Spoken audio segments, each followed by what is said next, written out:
Hi dear children, good afternoon to all of you. In the last section, I given an assignment to you. I hope you all completed that work. Some of our friends already sent the assignment to me. Those who did not send the assignment, Saturday itself all should send the assignment to me. Okay. Are you remembering the last topic that we discussed in our class? Yes, we started a new topic or a new lesson, that is force and laws of motion. That first we studied that what is the statement of first law of motion. What is the statement of first law of motion? According to first law, what is the first law? First law we discussed, and according to first law, a body continues its state of rest or motion unless compelled by an external unbalanced force. Which means if we are not applying any force on an object, that object continue the state of rest or motion. This is also called law of inertia. Okay. So what is inertia? What is inertia? The tendency of an object to continue the state of rest or motion. Okay, that is called inertia. Inertia of rest and inertia of motion are the two forms of inertia. So, inertia of rest means if a body continues the state of rest is called inertia of rest, and if a body continues the state of motion is called inertia of motion. And we discussed the examples of this inertia of rest and inertia of motion. Okay, I hope you all remembering this topic. Next, today we are going to see the new topic, that is second law of motion. What is that? Second law of motion. Newton's second law of motion. Okay. So before going to the second law, we should know about another physical quantity which is called momentum. Momentum. Okay. It is a physical quantity. So momentum is represented by the letter P. Capital letter P is used to represent momentum. So it is defined as the product of mass and velocity. That is, if an object of mass m is moving with a velocity v, then its momentum is equal to m into v. Okay, so we can write it as, mathematically we can write it as P is equal to m into v. Okay, so here we know that the velocity is a vector quantity. Because of that, momentum also a vector quantity, which means the quantity which has both magnitude and direction. Okay, then we can write the unit of momentum. So you know what is the unit of mass? The unit of mass is kilogram and the unit of velocity is meter per second. Okay, so the unit of momentum is kilogram meter per second. Is it clear? So what we discussed now? Momentum. Momentum is a physical quantity which is represented by the letter P, and it is defined as the product of mass and velocity. Okay. Then its unit is kilogram meter per second. Clear? So next we are going to see what is second law of motion. Second law of motion.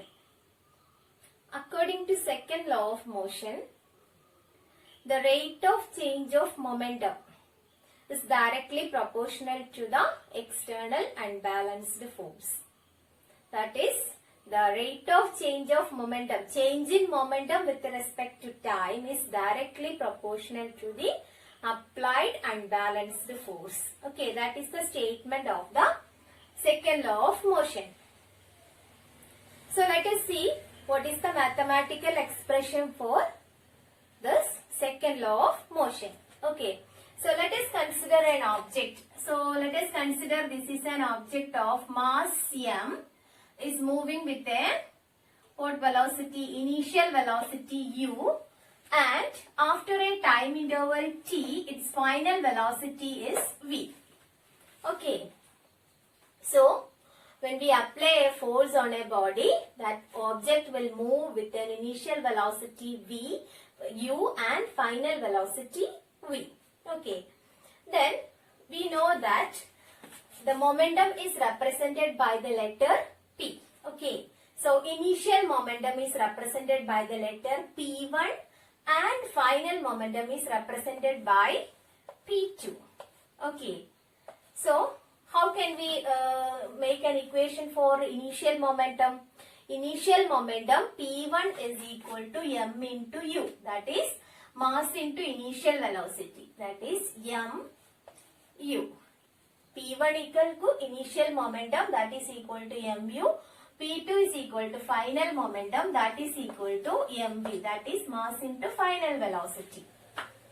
Okay. Then what is the statement? Change in momentum. How can we find the change in momentum? That is change in momentum is equal to P2 minus P1 is the change in momentum, which is equal to, what is P2? P2 is equal to m into v minus, what is P1? M into u. This is change in momentum. So, P2 minus P1, rate of change of momentum. Momentum, change in momentum divided by time is called rate of change of momentum. So, P2 minus P1 divided by T is, or this is P2 minus P1, that is, which is equal to, how can we write this one? M into V minus U, the whole divided by T. Okay, rate of change of momentum. So, what is the statement of the second law? The rate of change of momentum is directly proportional to the external unbalanced force. So, what we can write here? P2 minus P1 by T is the, which is directly proportional or which is equal to the external unbalanced force, that is F is equal to, or F is proportional to, what is that? P2 minus P1 into P1 divided by T, that is rate of change of momentum. So that rate of change of momentum is equal to m into V minus U divided by T. Okay. So you know what is V minus U by T. What is the expression for acceleration? Acceleration A is equal to V minus U by T. So instead of this V minus U by T, we can write A, acceleration. So we can write the equation like this. F is equal to, this proportionality symbol we can change into equal by placing a constant. Here a constant, that is K, M, A. Okay, here M is the mass of an object and A is the acceleration. Acceleration means V minus U divided by T is equal to A. So, I change or I placed A here instead of V minus U by T. So, the equation becomes F is equal to KMA. K means the proportionality constant and its value K is equal to 1. Okay. So, to change a symbol from proportionality symbol to equal symbol, we should place a constant here. That constant is K and this proportionality constant's value is equal to 1. So, F is equal to KMA. So, what can we understand from this? That is, the rate of change of momentum is directly proportional to the applied force. It is equal to the external unbalanced force. That is, the force depends on mass and acceleration of an object. When mass increases, the force also increases. Okay. For an example, a 10 kilogram object and a 2 kilogram object. Which is easy to push or which is easy to lift? Which one is easy? 10 or 2 kilogram? We know that 2 kg we can easily push. So what is, for that case we should apply only less force. To take the 10 kg we have to apply more force. That means when mass increases, the force also increases. When acceleration increases, the force also increases. Or when we increase or when we apply more force on an object, the object accelerates more. Understood? So, we discussed about the second law of motion. The things that you have to keep in your mind. The first point is the statement of the second law. That is, the rate of change of momentum is directly proportional to the external unbalanced force. Okay. Next, mathematical expression for second law of motion. In this case, let us consider an object of mass m is moving with an initial velocity u, and after a time interval t, its final velocity is v. Then, its initial momentum p1 is equal to mu and its final momentum p2 is equal to mv. Okay. Then p2 minus p1 is equal to mv minus mu. Then rate of change of momentum, that is p2 minus p1 the whole divided by t is equal to m into v minus u by t. Okay. Then according to second law of motion, that is rate of change of momentum is directly proportional to the external unbalanced force. That is F is proportional to m into v minus u by t. Here v minus u by t is equal to the acceleration. So instead of v minus u, what we can write here a. So F is proportional to m into a. Then F is equal to kma.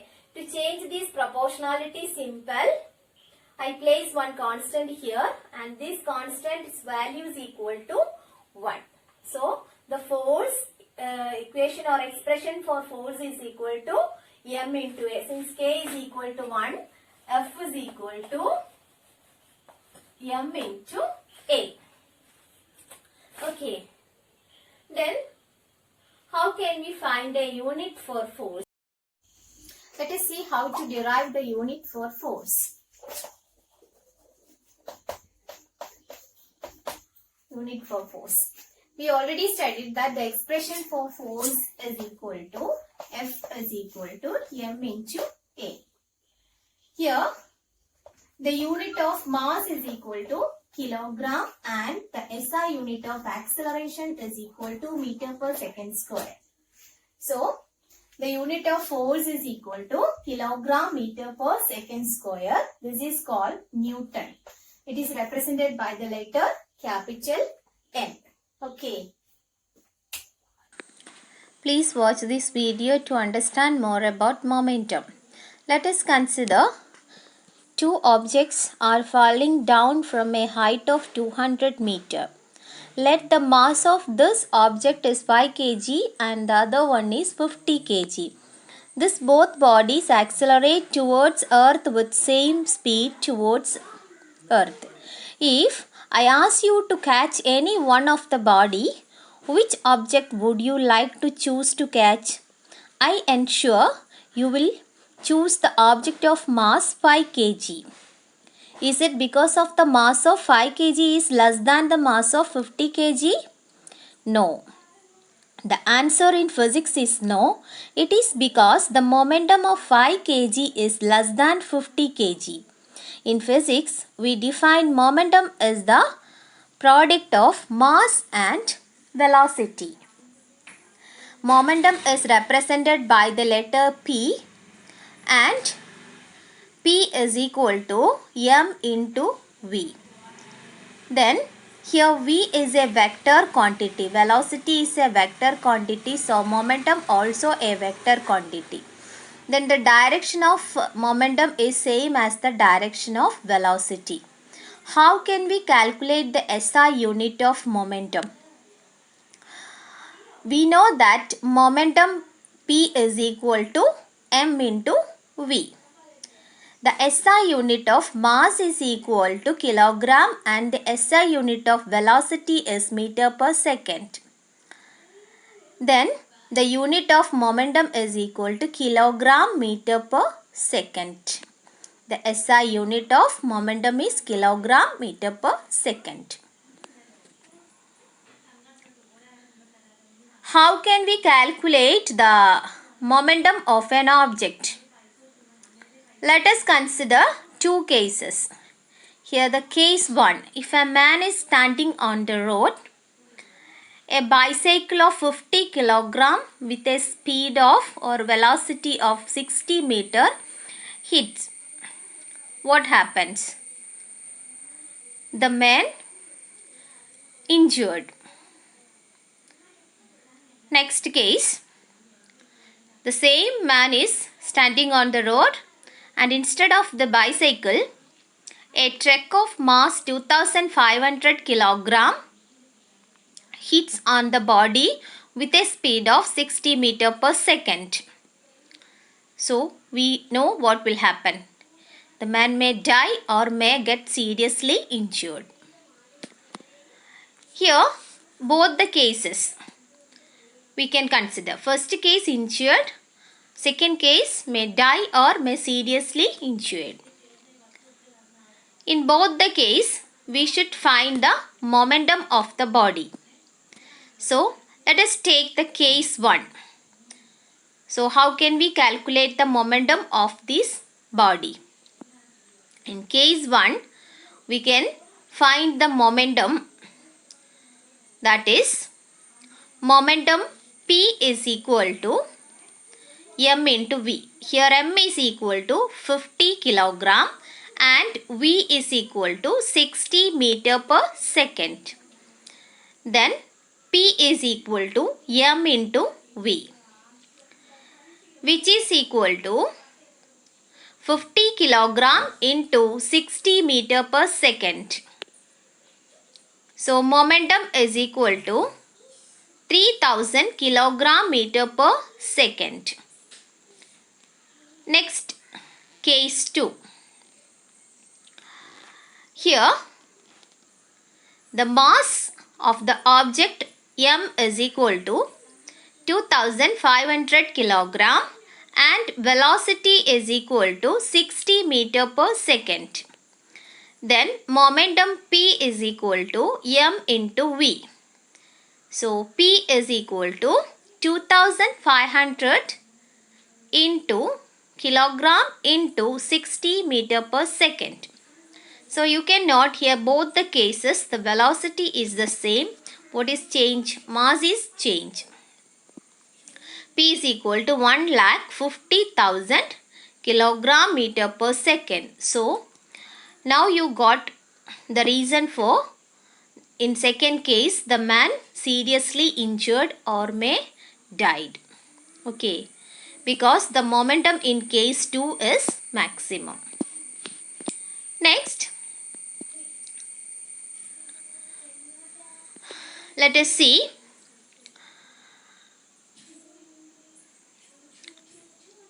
does a stationary body possess momentum?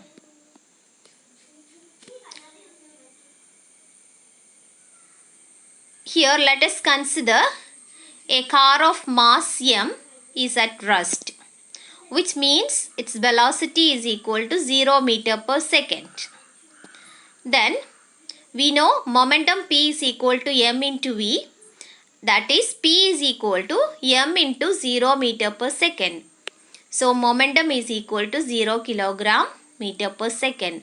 So if an object is at rest, that momentum of that object is equal to 0. Okay, so I hope you got a clear idea regarding the momentum. Okay, what is the momentum? Okay, then let us see a small animation which explains second law of motion. Please watch it.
Here the worksheet questions. Question number 1. State Newton's second law of motion. Next question. Define momentum. Third question. From second law, derive an expression for force. Fourth question. Write the expression and unit of momentum. When you are writing momentum, you have to write momentum is a vector quantity. Since velocity is a vector quantity, momentum is also a vector quantity. Next, the direction of momentum is same as the direction of velocity. These are all the questions complete. Thank you. Have a nice day.